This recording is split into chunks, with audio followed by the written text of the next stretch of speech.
नमस्कार आदाब, मैं हूं निखत अली। 26 जनवरी गणतंत्र दिवस में महज कुछ दिन बाकी है और इस बार गणतंत्र दिवस की परेड ऐतिहासिक हो सकती है। ऐसा हम इसलिए कह रहे हैं क्योंकि आंदोलनरत किसान संगठनों का ऐलान है कि 26 जनवरी को किसान ट्रैक्टर रैली निकालकर परेड करेंगे और अगर ऐसा होता है तो 70 सालों में पहला ऐसा मौका होगा, पहला ऐसा मंजर होगा जब देश का जवान एक तरफ परेड करेगा और एक तरफ देश का किसान।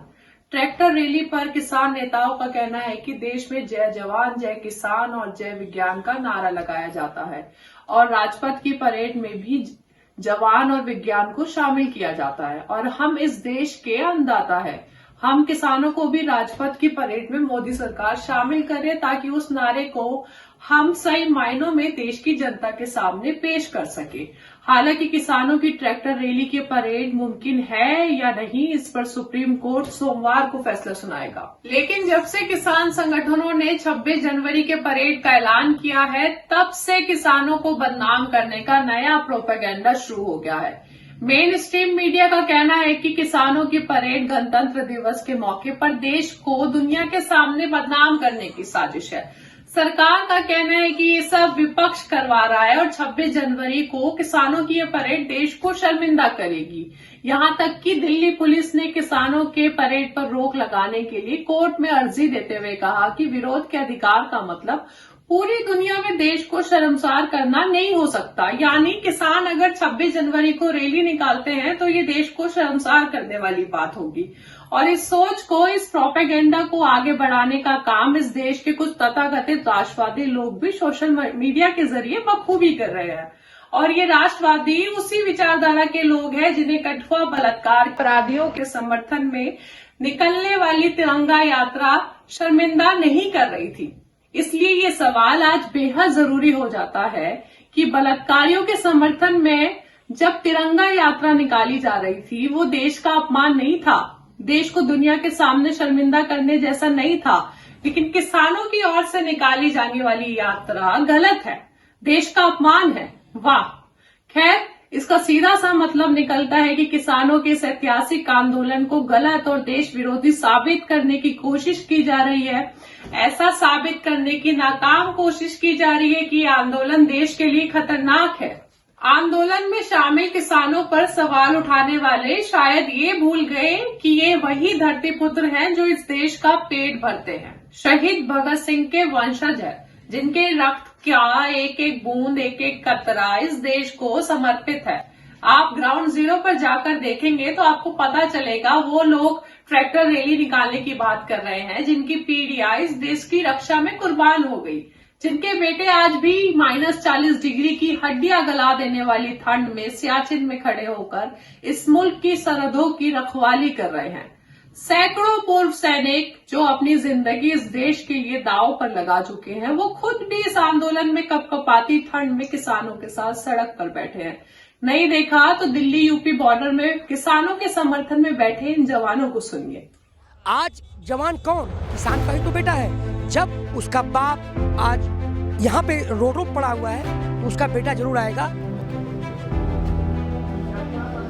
जय जवान जय किसान का नारा सबने सुना है। किसान पिछले 1.5 महीनों से सड़कों पर है, अपनी मांगों को लेकर डटे हुए हैं। 1.5 महीना हो चुका है, अभी तक बात नहीं बनी है और जवान भी जो है अब किसान के समर्थन में साफ तौर पर उतर कर आए हैं। आप देखेंगे अभी यहाँ पर जितने भी जवान हैं वो रिटायर्ड हैं, सेना में किसी न किसी तरीके से अपनी जो सेवा है वो दे चुके हैं। उनसे ही बात करते हैं।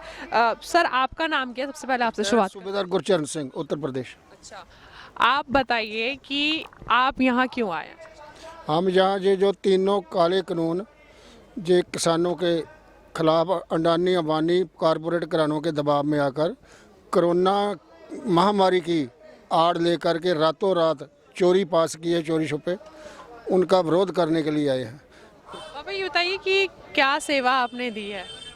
हम आर्मी में 20 साल नौकरी किया है, अलग अलग पदों पे रहे हैं। मैं मणिदेव चतुर्वेदी, रिटायर्ड बीएसएफ, बनारस से हूँ जी। ये पहली बार हुआ है। आज जवान कौन? किसान का ही तो बेटा है। जब उसका बाप आज यहाँ पे रोड पड़ा हुआ है तो उसका बेटा जरूर आएगा, और वही बेटा जो जवान है आज किसानों का जो पेट बनाम कारपोरेट की लड़ाई हो रखी है उसके समर्थन में उसके साथ कंधे से कंधा मिला के खड़ा है। आप पे क्या कहना चाहते हैं अपने ज़रिए सरकार को? जी, सरकार जो ये तीनों कृषि बिल लेके आई है तो इस पे ना तो कोई बहस हुई, ना किसान संगठनों को बुलाया गया, और एक अध्यादेश लाया जाता है और प्रश्नकाल खत्म कर दिया जाता है और इसको थोप दिया जाता है। तो सरकार पूंजीपतियों के दबाव में है और किसान अपने हक की लड़ाई लड़ रहा है। तो अब ये लड़ाई कारपोरेट बनाम पेट हो चुकी है और सरकार कहीं ना कहीं अभी भी इस चीज़ को झूठ फैला रही है मीडिया के थ्रू और जो अपने उनके कार्यकर्ता हैं उनके थ्रू।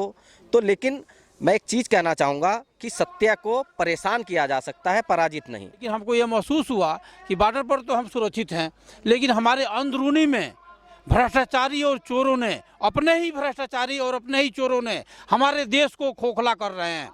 इस खोखला को रोकने के लिए, इनकी भ्रष्टाचारियों को हटाने के लिए हमको पूर्व सैनिकों को मैदान में उतरना पड़ेगा ताकि इनको हटाया जाए और एक नया क्रांति लाया जाए। तो ये बताइए कि आप लोग यहीं रहना, यहीं खाना, यहीं पर ही सब कुछ जो है कर रहे हैं लगातार? जी बिल्कुल, यहीं पे चल रहा है 16 दिसंबर से। उससे पहले हम 26 नवंबर को आए थे। हमने 4 दिन सिंगू बॉर्डर के ऊपर लगाए, टिकरी बॉर्डर के ऊपर लगाए। उसके बाद में फिर 16 दिसंबर को यहाँ आए और यहाँ पे हम जब तक रहेंगे जब तक सरकार ये तीनों काले कानून वापस नहीं लेती तब तक हमने यहाँ पे किसानों के साथ में रहना है। आप सेना में रह चुके हैं तो फिर अभी किसान जो है सड़कों पर है, क्या सोचते हैं आप इस मामले को लेकर?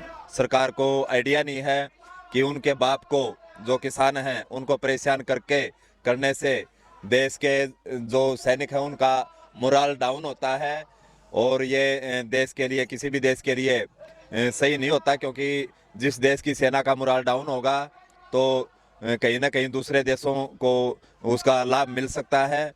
तो इसलिए सरकार को ये जो हठ योग किया हुआ है ये छोड़ना चाहिए। बहरहाल सरकार मेन स्ट्रीम मीडिया और तथाकथित राष्ट्रवादी किसानों के इस ऐतिहासिक आंदोलन को लगातार बदनाम करने की कोशिश कर रहा है, लेकिन फैसला आपको करना है कि 26 जनवरी को किसानों के परेड का ऐलान देश का सिर फख्र से ऊंचा करेगा या नीचा।